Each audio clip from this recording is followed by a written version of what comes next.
So from Miss India UK to being featured in Big Brother, then Patruka Khilari, Indian Fear Factor. Then you moved to India, going into documentaries and films and stuff like that. What a journey it's been. Oh yeah. So I was only supposed to stay there for a few weeks, but those few weeks ended up being 10 years. It's so people who actually just think there and think, I want to apply for this reality show and stuff like that. Nobody talks about the post. So I remember when I got out the house, the producer said to me, he was like, why did you keep everything in? Why didn't you say what was happening? Because if you probably spoke up and said what was happening, you would have won the show. And you took that step, again, a bold step. You are like a walking boldness everywhere because every step you've taken is a bold step in its own way. Take life as it comes, whatever it brings me, I try to be happy with that. I'm not attached to things anymore. I spend my money creating, dancing, helping people need it. Welcome to Her Own Narrative, a podcast where we empower, inspire, and uplift women. And they own their story unapologetically because that's their superpower. Today's guest is Deana Uppal, beautiful Deana Uppal, sitting with us for her very first interview after a very long time. Welcome, Deana. Thank you so much. Well, what a pleasure it is to have you here because you haven't been interviewing for a very long time. No. And let's talk about that. Why? What's holding you back? First of all, pleasure. Thank you. I kind of stepped away from anything in the entertainment world or media. I took a step back. And when I was doing a lot of TV work, it was quite a long time ago. It was back in 2012. So when I did the reality TV shows and the films and all that kind of stuff. And I think when I watch back my interviews that I did back then, it kind of like gives me a shock because I'm like, God, I've changed so much. I've evolved so much. So things that I was saying then, I don't resonate with now. And then I'm like, God, everything that you say that's recorded, that goes on the internet, that goes on the TV, it's recorded forever. It's there forever. So even if you evolve, even if you change, when people search you on the internet, that's there. So it kind of gave me a bad feeling about it, like, do I even want to speak up anymore? Because if I'm self-evolving so much and then I don't even agree with things that I've said and it's there on the internet forever, it's kind of conflicting feelings. But I think that was just a fear that I've had to get over. And I think it's the right time in my life now to start speaking up a little bit sometimes, That's so amazing. I love that. But what got, it's so interesting you said that because that fear holds us back from so much in life, that tiny little fear. How did you overcome it? And what did you tell yourself at that point? It's all right, because obviously that's still there, whatever you've said. Yeah. And I don't think it's bad or whatever. That was you at that point. Yeah. And we evolved. Whatever you were 5 years ago, you're not now. Yeah. So how did you get over that fear?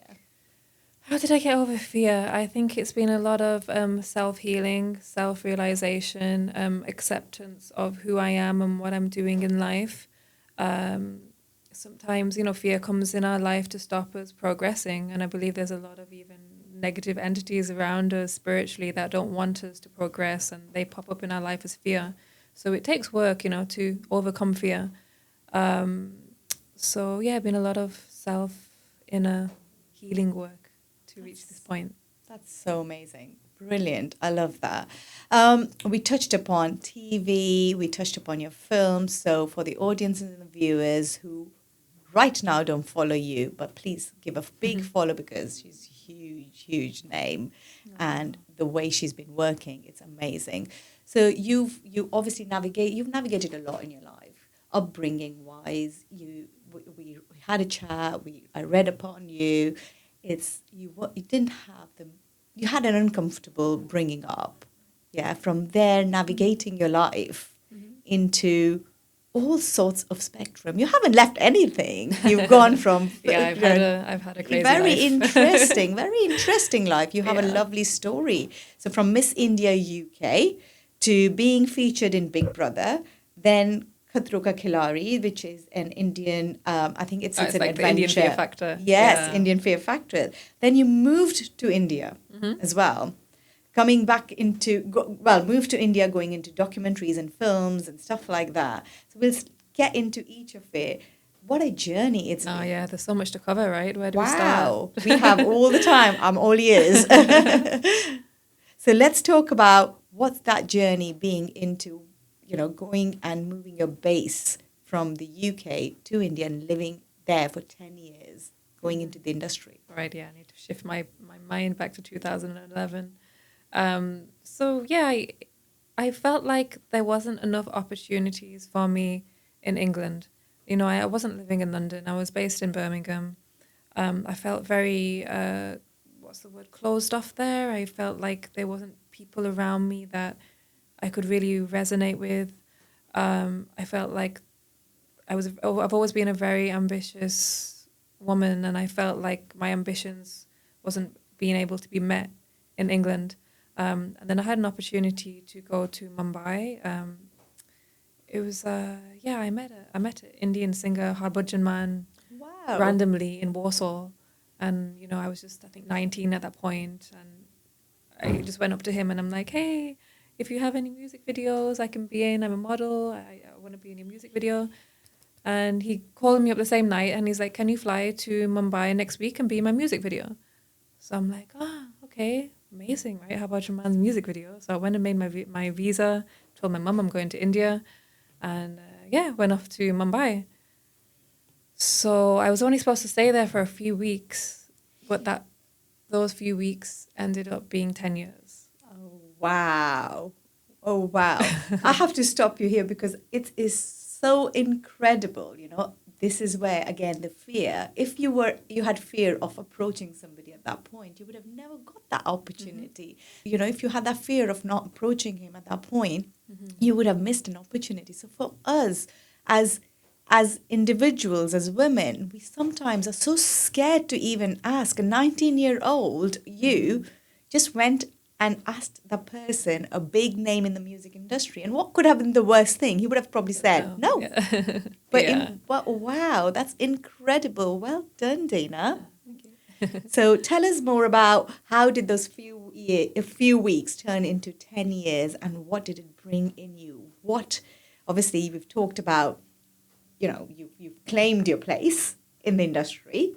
And then I wouldn't say I would have claimed anything back then. I was still like I'd won the pageant Miss India UK, I think, was it then? Yeah. And I hadn't been in Big Brother or any of the TV shows then. When I moved to India, I was still very fresh. I hadn't done that much. It was difficult because I didn't know anyone in India. I didn't even know how to speak Hindi. So I was going there completely like alone, really. But then when I was there, I saw opportunity there. I knew that it would be a place where I could really grow and achieve more. So, I decided to take a gap year from university and stay one more year, which again turned into 10 years. That's amazing. Yeah. And then everything else just started following on. Experience on Big Brother, Khatro Ka Khiladi. Yeah, and then I think a year into living in India, I came back to England and then I applied for Big Brother. I got onto that. And then that opened a few more doors when I went back to India. It was a very difficult time, that period, because going on a reality TV show, you really, especially at that age, you underestimate how hard it's going to be and the mental pressures that come with it. Wow. People underestimate. We just watch the telly and the pressures you're going through as an individual on that reality TV show. Could be different. So I've never actually spoken about it, I think, on online or anything since I've been in the house. But I was in there for like almost 3 months, like 2.5 months. And when I went in there quite innocent. I'm like, I'll go in there, I'll have fun, make some new friends, do some tasks. It's going to be so much fun. But then I think as soon as I got in there, I realized, like, okay, everyone else in this house is not thinking like this, like the people that was in the houses were very nasty. And it was like constantly having to argue and fight every day. And I was up for eviction every single week.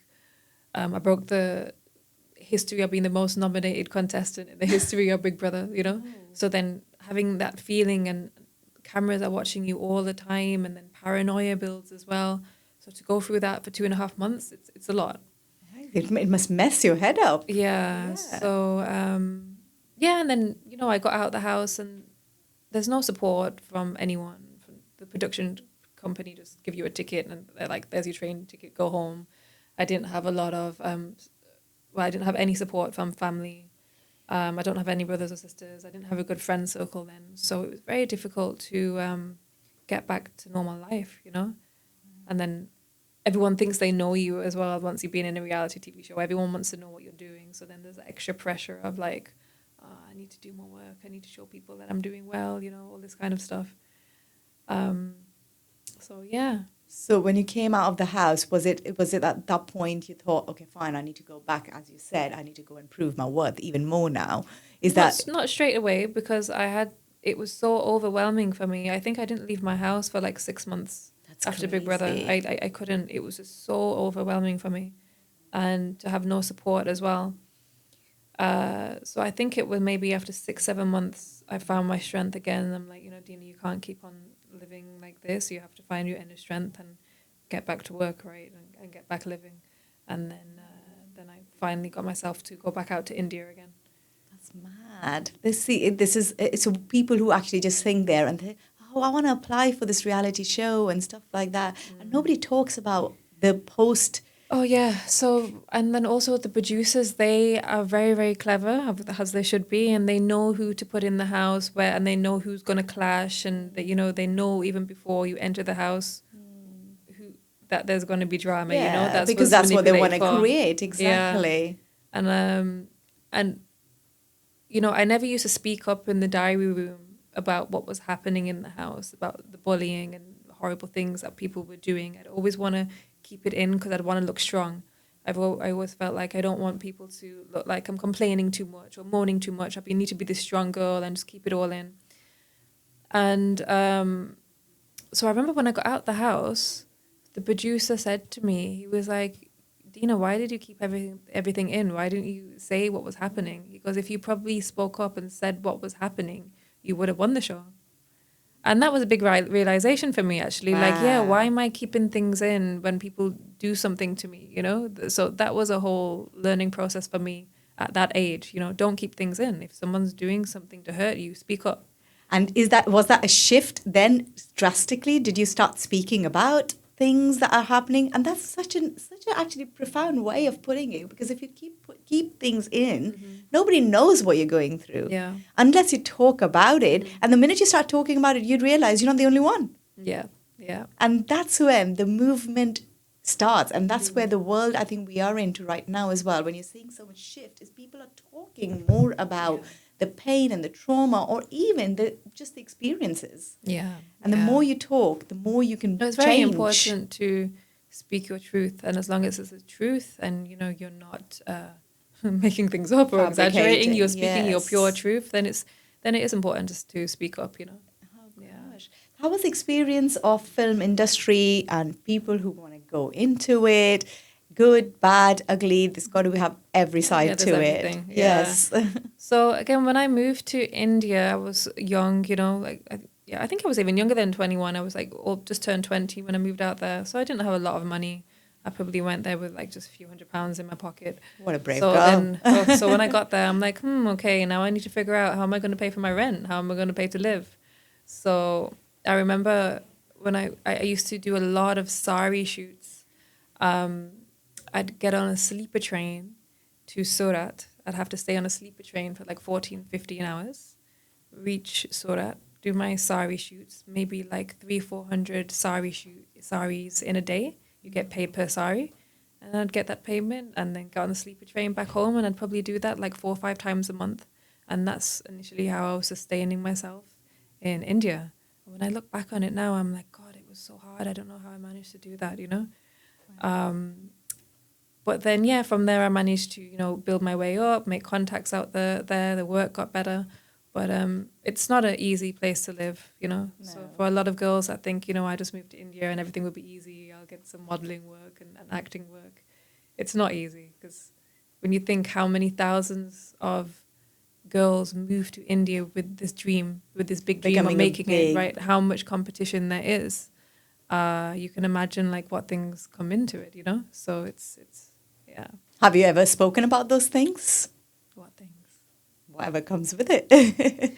No, I haven't spoken about anything, but Do you think you're worried that if you're going to talk and, if there are things that come out, would it affect your career, your reputation? No, now I'm not worried about anything at No. all like that. But I just think there's an appropriate time and place to say things. And if anyone ever asks me face to face about things, I'm happy to open up about everything. I'm really I'm an open book. I'm happy because my heart is clean. So I'm happy to speak about anything. But there's a time and place for everything, isn't there? 100%. Yeah. Did you experience anything in particular yourself personally, which is a lot of things are spoken about casting couch in the industry. There is nepotism they talk about all the time. And yes, it's been hard for you. And I think it's hard for majority of the people when they're trying to break into an industry, and especially an industry, such a competitive industry. Was it like, oh my gosh, was there any moment I can't do this anymore? So I think the industry was very different to what it is now because there was no Netflix then. There wasn't any of these online platforms. It was mainly just, if you get in films, it's the main big Bollywood films. So I quickly learned that you can't just get a film just purely from an audition, unless it's a very, very small role. But a substantial role, it's not just from auditions, because for one role in a film, there'll be thousands and thousands and thousands of beautiful girls and talented girls trying to get that one role. So how is the producer and the director going to choose that one person for that role, right? How? Yeah. So what I've seen, and it's usually the person that gets chosen, they would have to have some kind of personal relationship with the producer or the director. And then that gives you a better chance of getting a role, And interesting. Yeah. That's just how it is. That's how it is, yeah. Are things changing, you feel? Because of more I hope avenues? they are, because there's more avenues now. So I would hope to think they are. I haven't been back in India, in that industry for quite a long time, so I don't know, but I would like to think that they are. So the last film Especially with the whole Me Too movement, and Yes. women are really speaking up now. They never used to back then, but since the Me Too movement, people are speaking up. So I hope it has created a change in the industry. There's a massive shift in the world. People are speaking up. Women are speaking up. We're not actually just keeping quiet. And on different levels as well. It's not just like, okay, now I just want to create a movement. It's because we're sharing our experiences, and that's what is creating a movement. You're right. Yeah. So last film you did was hardcore Punjabi film, was it? Yeah, that was the last Punjabi film. Yeah. Have you done a documentary since? Actually, I wasn't actually in that many films. I think a few they didn't do very well. But the last one I was in was hardcore. Yeah. The lessons it taught you? I realized after that film release that acting is not for me at all. Wow. I realized that I was trying to get into that whole entertainment field because I was looking for love that I never received growing up from a family. Because, I've grown up just with my mum. I don't have a father. I don't have sisters. I don't have brothers. My external family, they've never wanted a relationship for other reasons. They haven't been that nice to me. So, I grew up with not a lot of love. So I realized I was trying to substitute that by thinking, if I work on TV, I'm going to receive love from everyone, But I'm not even a good actress. I can't act.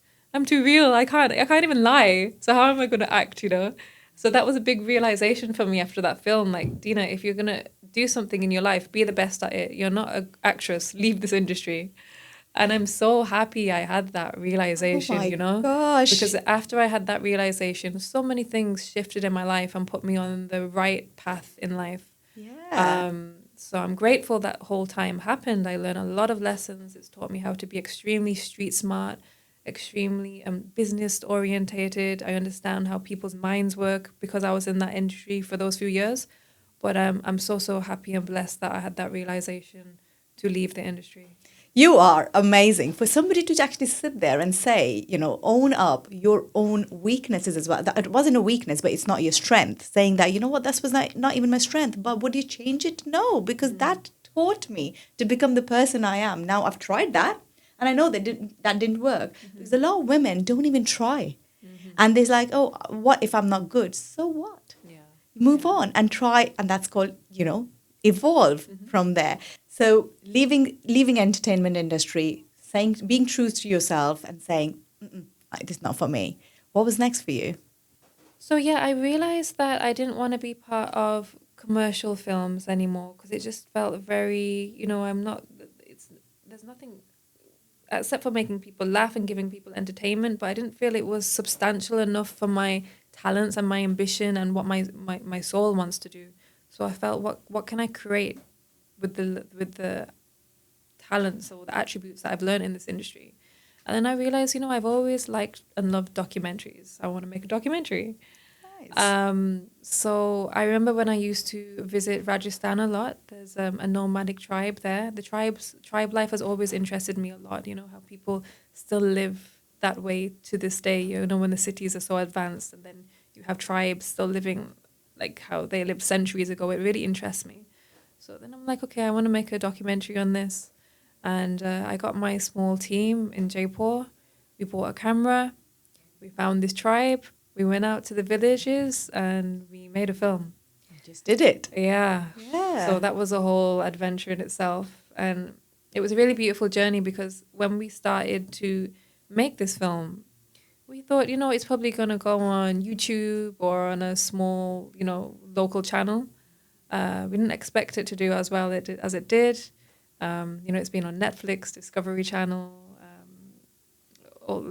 Disney Plus, so many big channels it's been on. So that was That's amazing. really Congratulations for that. nice. And then also I feel me making my own project was really me taking back my power.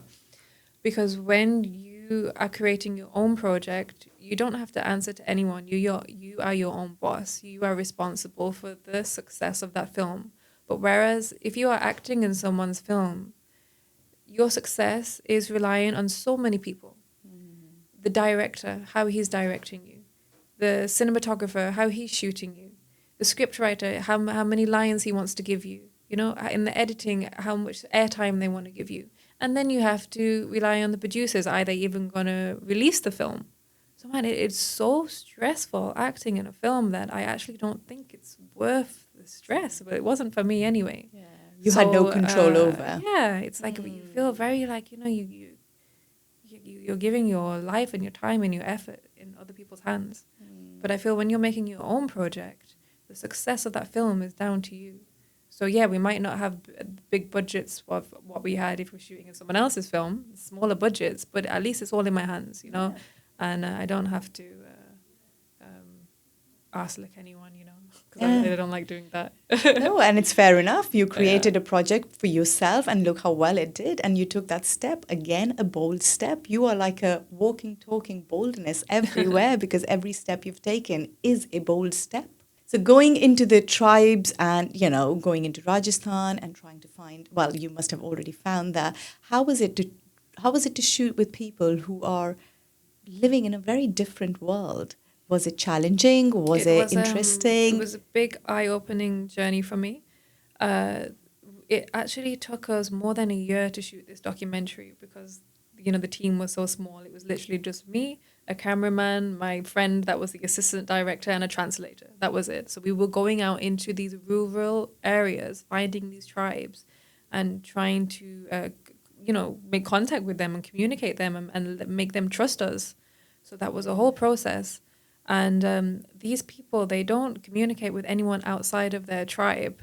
So Very inclusive people, aren't they? yeah. So to be exposed to that, and also to see the poverty that they go through.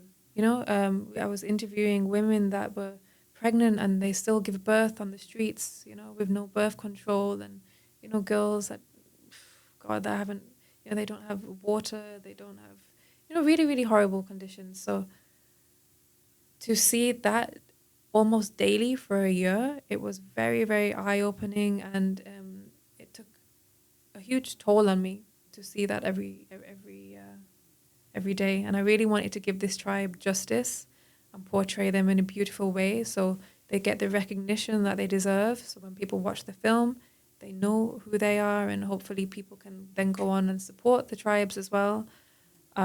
So it was a responsibility on my shoulders as well to represent these people in the best light that I could. What was did they ever see that documentary? Did you go back to them? No, because they're travelers. They are Yes, like they just they're called guardiolohas. So they live on a cart and they just travel around. They camp up on a spot and they'll stay there for maybe 2 weeks, 3 weeks, and then go on to the next spot and the next spot and the next spot. must have been very intense to do that for a Yeah, it year. was very intense. Yeah. But they warmed me really well, and I even got to go to like a tribal wedding, and used to eat with them every day and play with the kids and stay in the villages. So it was a very eye-opening and even spiritual experience to spend Do you time think with people something like this. shifted there in you at that point, coming onto the I'm sure different? it did. I'm sure it did. Just to see the struggles and pain of people every day, but still they live with a smile on their face. They don't have anything materialistically, but still they keep a smile on their face and they love each other and they have that family unity and family bonding, which was really endearing to see. It's amazing.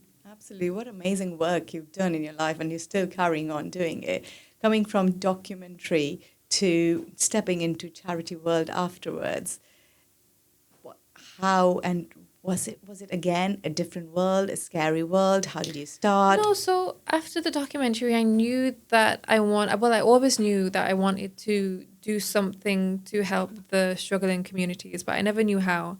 And also, I think it's very important in life to support yourself first. And then when you are in a good position yourself, then you are able to give your energy to help other people. So before this point, I was still trying to make my own career. I was still trying to make myself financially stable. I was still trying to make myself feel safe in this world. So I wasn't able to give so much to other people. But at this point, after the documentary, I felt like, okay, Deana, you're at a good point now. You're feeling safe. You're stable. You've secured yourself. Now you can concentrate on giving your energy to other people. So yeah, I was going to join another charity and work with them. And then a friend of mine that's a politician in India said to me, well, why don't you start your own charity? And, instead of doing it with other people, do it yourself and keep it all in your own hands so you know where the help is going. I'm like, oh, that's a really good idea. Like, can you help me set it up? And luckily this person helped me register the charity, because it's very hard to register a charity in India. It takes quite a few years to do the paperwork and everything. But this person helped me and we got it launched. And it started very small with just a few helpers. But now 5 years later, it's really going strong. We've got so many helpers all around Jaipur. We're really well known now. We help so many different communities and children, and we do food distribution every single week. Wow. Myself and the team, we got awarded the Point of Light Award from Rishi Sunak for our work that we did during COVID. So that's something I'm really happy about, how the charity has progressed, and it's really something that I want to continue doing for the rest of my life. You're one incredible woman, aren't you? Giving it back to the society. Okay. Oh, it is. And what you've just said, provide for yourself, feel safe for yourself first. And then it comes to a point where you need to give it back you want to give it back to the society. Yeah, and I think especially working with the women, I really want to help women and young girls progress, because I remember when I was growing up and I didn't have the help and support. I didn't have anyone to turn to. I had so much ambition. I had so many goals, but I didn't have anyone that I could turn to for support and advice. So I would love to be that woman now for other young women that want to progress in life, but they just need that, Tiny little push or support, and and someone to believe in them, saying you've got it. You can do it. If you've got your mind to it, you can do anything in life, isn't it? And also, I've made so many, I kind of live my life by trial and error, I've made so many successes, but equally I've made so many mistakes as well. So I hope that in the mistakes that I've learned, I can help guide other people. Yeah, that translates into experience, doesn't it? Your experience, you can at least tell them what to do and what not to. And at the end of it, the day, they've got to make their own. We can guide. That's exactly. It. Yeah. So, Deana, as I said, there is something about you, and there is a very calm energy around you. Do you think you're on a spiritual path here? And I know you're doing a lot of work in the spirituality arena. You're doing retreats and you're working in a special niche there as well. So how is your journey going from here? And do you think this path is something you're really, really enjoying? And how did it come across? Yeah, so um, it got to a point in my life where I was doing a lot of traveling and work and a lot of fun stuff, but I still was feeling very empty. And I was feeling, is this all there is to life? It's not feeling um, fulfilling enough, Fulfilling. there's something missing.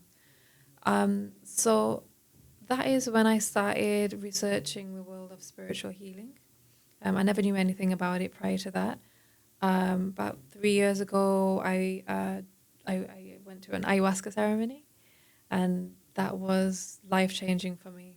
Um, it's a big subject to talk about, and I know we don't have a lot of time, so I'll try and keep it short as I can. But in an ayahuasca ceremony, it gave me a lot of answers to life that I wanted to know my whole life. So we just spoke about you were having a great time in your life. You were traveling. There was work was great and everything, but there was still a feeling of unfulfillment there somewhere. There was no contentment. It was maybe a sense of purpose, and then again in your own big way, because I love that about you, that you take the responsibility and accountability of, hang on a second, if I'm feeling this way, what should I do next? Yeah, like I tried a lot of different Western therapies, for example, counseling and therapy, but it never really resonated with me. I never liked the idea of just sitting and talking about your problems for hours. I found it quite painful. So I was like, there must be something else out there. And that's when I remember 12 years ago, someone told me about ayahuasca. Have you heard of ayahuasca? No, what is that? So Enlighten me. ayahuasca is it's a drink that shamans who live in the Amazon jungle they make for healing. So it's a vine tree and a leaf that they mix together and they brew and they drink it in a ceremony setting. And when you drink this drink, it scans your body and it sees where you need healing, where you need transformation, where you need love, where you need guidance. If there's trauma stuck in your body that you need to release, you will physically purge it out. So ceremonies happen like this for deep healing. So I went to an ayahuasca retreat. Where was that? That was here in Spain. The shamans come from the jungle to Europe, and we do ceremonies. And it's so sacred. It's very difficult to explain in words, but it was life changing for me. Every question I had about life got answered. I learned a lot about energy. I had a lot of stagnant negative energy stuck on my system from this life and from what others can put on you as well. So it was a lot of release of that and inner cleansing, soul cleansing, and it's a beautiful, beautiful experience. And Sounds that put it. me on the next phase of my life. So after I had, participated in the ceremony, I'm like, wow, this is so amazing. Like, I want all my friends and family to try this. Everyone must do it. It's like the best thing. It's the most healing thing I've ever experienced in my life. So I started working with some shamans. Shamans are healers. They work with the master plants to heal people and to connect to the spiritual realms.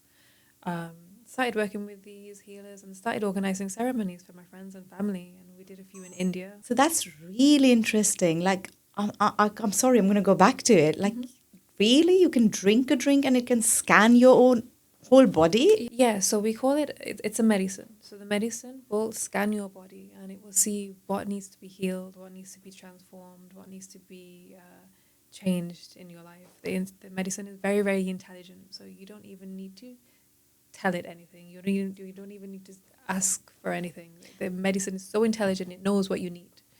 How do you convince the scientific mind here with something like that? I think that's so- where spirituality comes in, Wow. because any religion or spirituality, nothing can really be proved, can it? It all comes from intuition and inner feeling. So I don't think any science could explain ayahuasca. They've tried to, but for me, it's something so sacred and so spiritual. Trying to put these things in words actually doesn't do it justice. That's really incredible. Like, I'm so intrigued. I need to Oh do yeah, come to my next retreat. definitely. Let's talk about that. So yes, then after that, I felt the urge to spread these medicines, and I started organizing retreats for friends and family. Now, like 3 years down the line, I have a company that organizes professional retreats for healing. And one of my focuses on this is to support the tribes in the Amazon jungle. This is where the medicine has come from. The people that live in the jungle, this is their life. They work with these sacred plants every day for healing, for transformation, to protect the ecosystem in the Amazon jungle. So I want to keep these practices with the people where it's from. So I put a lot of effort into bringing these tribes, these powerful healers from the Amazon jungle here to Europe to do spiritual ceremonies. I get sometimes I get their passports made, I get the papers made. Sometimes it's the first ever time that they're traveling out of the jungle to come here to Europe to do these healing ceremonies. But it gives me a lot of satisfaction because I see the transformation that happens to the participants in ceremonies, deep transformation.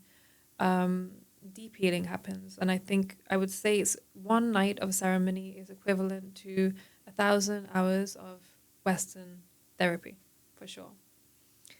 And then at the same time, with these ceremonies, I'm able to give back to the tribes, to support these tribes, because it's so important for these tribes that live in the Amazon jungle to still be there and still survive, because they are protecting the whole ecosystem in the Amazon jungle, which is important for the whole world.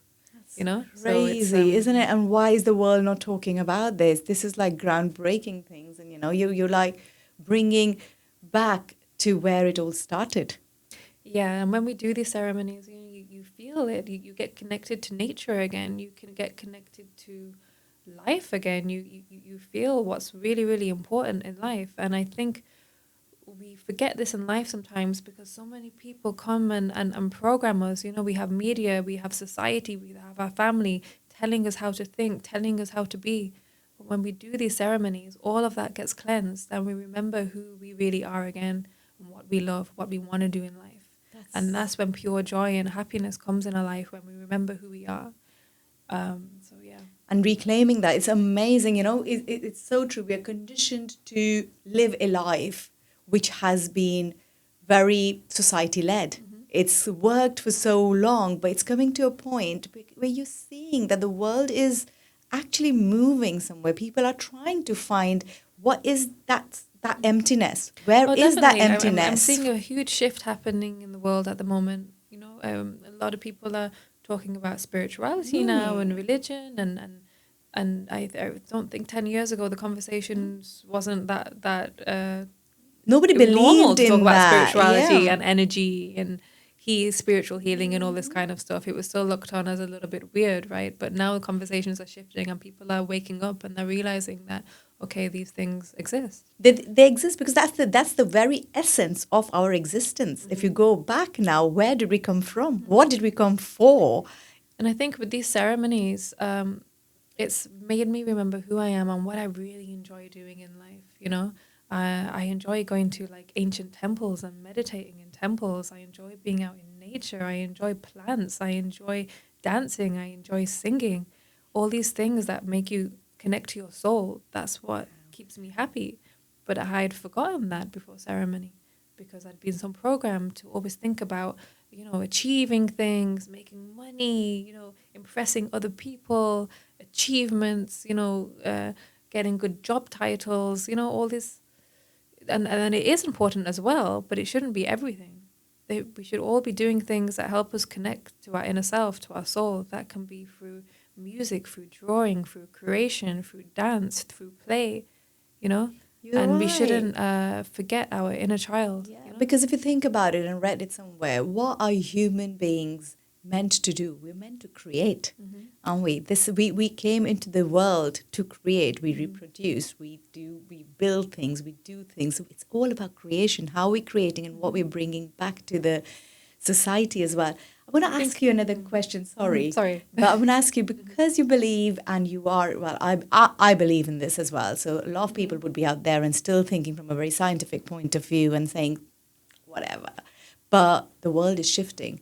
that whatever is actually becoming a big shift, and world is saying, yes, this is important. Do you believe in reincarnation? Do you believe in quantum physics, which obviously I think you do? And do you believe in saying that, oh, there was soul, this is my soul for now, my soul has traveled from somewhere? Yeah, I definitely believe in past lives, and I believe in my ultimate aim in life is to achieve moksha. So that's when you've lived out all your lives and you've learned the lessons that you need to learn, and you become so detached from worldly desires that there's no need to be reborn again. And you go to divine, you go to God. That is the ultimate goal for me, anyway. And I can see how my journey is progressing. I'm becoming very less attached to anything, you know? I take life as it comes, whatever it brings me. I try to be happy with that. I'm not attached to things anymore. I'm not attached to designer brands. I don't even want to wear designer brands anymore. You know, it doesn't interest me. I'd rather spend my money on you know, creating or dancing or music or helping people that need it, you know? So I'm not attached to anything anymore. Even in relationships, I love everyone. You know, if anyone comes to me, I will give them love. But I will never get attached to anyone, because I believe that can slow down your spiritual progress as well. I really just want to live in my truth, be the best person I can be as kind as I can be as generous I can be, love myself as much as I can. It's amazing, absolutely amazing. So, being spiritual and having that work life balance, not work life balance, having that working life as well, and being spiritual, does that go hand in hand? Does it like, or is it like one or the other? How does that work? Definitely, yeah. If anything, spirituality can help you in every aspect of your life, including work. You know, it gives you the tools to teach you how to grow, how to communicate better, how to work faster, how to work smarter. So many things. When I hear people saying, you know, oh, I'm spiritual now, I don't want to work, it really confuses me, because I think sometimes this is just avoidance. People use spirituality as an excuse not to work, which is not right. You know, of course, there's these people that want to denounce uh, worldly pleasures and everything completely, and they'll go to an ashram and live there their whole lives, or go into the mountains and meditate. But that's very extreme, you know. But to use spirituality as an excuse when you're living in this real world not to work, I don't associate with that, and I don't agree with it. Um, Work at the end of money is Maya, right? Money is energy. We need money to look after ourselves, to look after our health, to look after our loved ones. So there's nothing wrong in wanting to make money, and we should be proud of that. And spirituality goes along with it. And with spirituality, you can have the ethics and the morals to understand how to make money in the correct way. So I believe it all goes hand in hand, and definitely spirituality should never stop you working. So what you're saying is spirituality is basically giving you a way, basically giving you the power to embrace your purpose of your own soul and your journey, and then use that as a tool rather than using it as an excuse. Creativity, you know, if you have a creative block, and you want to do more things in your work, and you feel like there's blockages maybe in your throat chakra because you can't speak properly, you can't communicate properly, maybe there's a problem in your upper chakra, you're not thinking as fast as you would want to. So then there's yoga to help you with all these things. You know, even if you just meditate for 12 minutes in the day, you literally just sit there and meditate and don't think about anything. You're giving your brain that needed break that it needs. And then after that, creativity will just flow to you. You'll get so many ideas. So actually, what is spirituality? For me, it's just looking after yourself, and caring for yourself, and being the best version of what you can be, and believing in the divine, and yeah, and living your soul's purpose. Yeah. Thank you, Dina, for this amazing time of yours where we've covered your childhood, you've owned up your emptiness and how you fulfilled and you actually found the purpose of your own self, and being there and finding the space and the path for yourself, and not just stopping there. You're actually giving it all back to everyone, each one of us, that opportunity. Thank you. Thank you. I think we need a few more episodes. There's still so much to cover. We do. Let's see what you want to cover and talk. Definitely. That's what it's all about. Whatever your experience is amazing at such an age, creating so much. It's absolutely wonderful. Thank you. Thank you.